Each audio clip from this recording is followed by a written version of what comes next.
Ouais, je voulais juste vous dire un mot. J'ai passé, allez, j'ai pas passé une partie de la journée, mais j'ai passé 2 bonnes heures, voire 2 heures et demie avec un garçon qui s'appelle Guillaume Calmette, qui est le meilleur représentant français sur la Barclay, sur The Barclay Marathon, c'est le nom officiel de la course. Barclay Marathon, vous savez, c'est cette course qui existe depuis des années et il y a eu qu'une quinzaine de finishers, je crois, qui est organisée par un certain Laz et qui est une course de dingue que personne ne finit. Voilà. Et c'est ce qui fait visiblement tout le charme de la course. En tout cas, notre ami Guillaume Calmette, je l'ai rencontré à Los Angeles. Il est chercheur à l'université de UCLA, donc University California Los Angeles. Et c'est un chercheur en biologie, c'est un mec qui a fait STAPS, et puis après qui a fait sa thèse, et puis qui est parti il était parti passer 1 an ici aux États-Unis, et puis ça fait 9 ans qu'il est là. Et alors, j'ai trouvé que c'était un garçon particulièrement intéressant pour plusieurs raisons, et puis son input sur cette course, la Barclay, m'a émerveillé, quoi. Vraiment, j'ai trouvé que cette discussion était très, très enrichissante, et j'ai retenu plusieurs trucs. Le premier truc que j'ai retenu, c'est qu'on n'imagine pas forcément la dose d'entraînement, le niveau physique, le niveau en course à pied qu'il faut pour faire la Barclay. Il m'expliquait, Guillaume, que par exemple sur les 3 mois qui ont précédé l'épreuve, il s'entraînait tous les jours de 4 heures du matin à 11 heures du matin. Il faisait environ un marathon par jour pendant 3 semaines. Pendant 3 mois, qu'est-ce que je dis? Pendant 3 mois, un marathon par jour dans les montagnes de Santa Monica, près de là où il habite, donc en plus sur un terrain qui est loin d'être plat. Donc déjà, ça vous pose le niveau, quoi. Ça vous pose le niveau, non seulement du garçon, en plus du niveau physique, du niveau de course à pied qu'il faut pour oser déjà s'attaquer à cette course. Ensuite, on a parlé de la stratégie mise au point par les coureurs, par certains coureurs, par les coureurs expérimentés, pour réussir à finir cette course, espérer un jour finir la course. Et il m'a donné une info que je trouve très intéressante, c'est que généralement personne ne finit la première année, d'abord, à la première tentative, et puis que Laz, donc l'organisateur de la course, il laisse les gens revenir.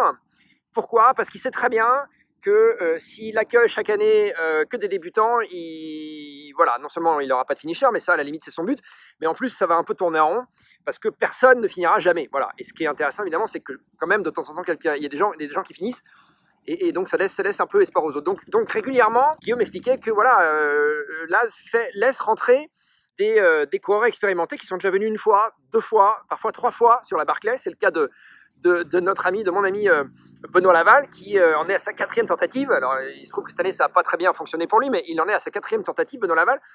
Guillaume Calmette, il l'a déjà fait 2 fois, et il m'expliquait que voilà, après la course, il a été déjeuner ou dîner, je ne sais plus, avec Laz et d'autres coureurs, et que Laz lui a dit, mais tu sais Guillaume, tu vas en être bientôt à ta 3e Barclay, et c'est généralement là que les choses se décantent pour les coureurs. Sous-entendu que, évidemment, il a de très grandes chances d'être pris pour sa 3e Barclay l'année prochaine. Autre point que Guillaume m'a expliqué et que j'ai trouvé, très, très intéressant, c'est, je ne sais plus, en fait, il m'a dit plein de trucs, Guillaume, ça a duré 2 heures et demie.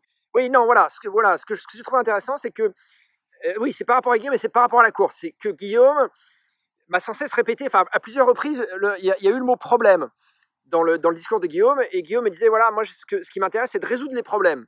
Alors évidemment, Guillaume, c'est un scientifique, c'est un chercheur, donc c'est son job, c'est sa passion, c'est sa vie, c'est son, voilà, je sais pas comment dire, c'est son lifestyle, quoi. Et donc, résoudre les problèmes, c'est ce qui lui plaît sur la Barclay, et c'est vrai que je pense que pour aimer faire la Barclay, pour revenir à la Barclay régulièrement, il faut effectivement aimer résoudre les problèmes qui se posent à vous, et à savoir le principal problème de la Barclay, c'est comment finir la Barclay. Et que effectivement, il faut avoir un esprit un peu, un esprit scientifique. John Kelly, qui a fini la Barclay il y a 2 ans, qui est revenu cette année, qui a abandonné à la fin du premier tour. C'est aussi un mec qui a un esprit, c'est aussi un scientifique. Voilà, je crois que c'est un informaticien, c'est un mec qui est en IT, Information Technology en anglais, et qui donc voilà, qui a un esprit comme ça. Où il faut, où les mecs, ça les excite de résoudre des problèmes, voilà. Et donc, pour résoudre un problème, évidemment, ils ont une approche scientifique des choses, donc une approche très carrée, très sérieuse, et c'est ce qui fait que généralement ça paye, voilà. Et d'ailleurs, Laz avait eu un discours comme ça dans une interview qu'il avait donné à un média américain. Il avait dit, mais vous savez, les gens qui finissent la Barclay, c'est des gens qui sont very driven, qui sont très concentrés, qui ont un but, voilà, qui savent résoudre les problèmes, qui se trouvent face à des équations, et qui aiment rien d'autre, enfin rien de mieux que de résoudre des problèmes, et qui dans la vie sont des gens qui sont, voilà, qui arrivent en général à atteindre leur but dans tous les domaines, que ce soit professionnel, familial, personnel, voilà, peu importe les domaines. C'est ce type de personnalité. Et voilà, et c'est pas étonnant. Et l'autre truc que Guillaume m'a dit, ah oui, et alors le truc qui est sympa, que je trouvais sympa aussi, c'est que Guillaume m'a dit, vous savez, mais tu sais, en fait, vous les médias ou les gens en général, souvent vous décrivez la course The Barclay comme un truc de barjot, comme un truc de dingue, comme une horreur totale, un enfer sur Terre, et vous pensez que c'est ça qui nous excite. Et Guillaume m'a dit, mais en fait, pas du tout. C'est-à-dire que d'abord, c'est extrêmement amusant. Voilà, lui, il prend ça comme un jeu, il m'a expliqué. Guillaume, il me dit, tu sais, si c'était si horrible que ça, si c'était vraiment l'enfer sur Terre, ce truc, personne ne reviendrait, personne ne le ferait, et puis personne ne reviendrait.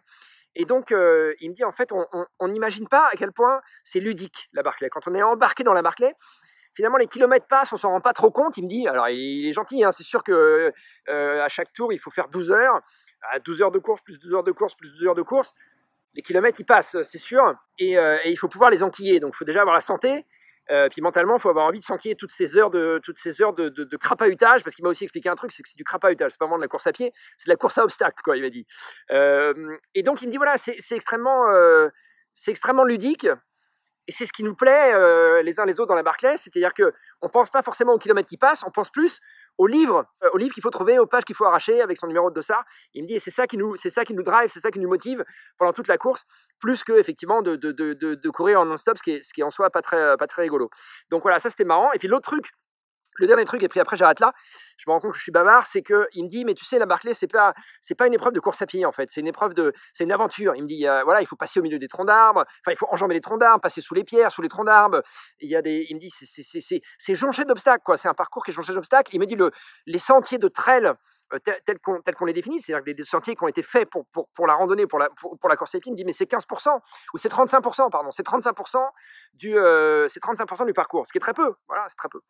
Donc voilà, c'est ça, il me dit, oui, il y a 15%, les 15%, c'est 15% de nouveaux venus sur la course, et 35%, c'est 35% de sentiers qui sont tracés, et le reste, eh ben, c'est à travers la pampa, c'est droit dans le pentu, c'est comme disent les légionnaires, comment ils disent les légionnaires, ils ont une phrase, c'est les légionnaires en Guyane, quand ils font leur périple, ils ont une marche comme ça, où c'est, j'ai perdu le truc, c'est, comment ils disent? Je sais plus, bref, je sais plus, j'ai perdu le truc. Enfin voilà, c'était ce que je voulais vous dire sur Guillaume Calmette, un mec super, un mec simple, intelligent, pas prise de tête, qui se prend pas au sérieux, vraiment un mec super, voilà, il a pris 2 heures de son temps de boulot de chercheur de très haut niveau pour répondre un peu à mes questions et passer 2 heures avec moi à un café.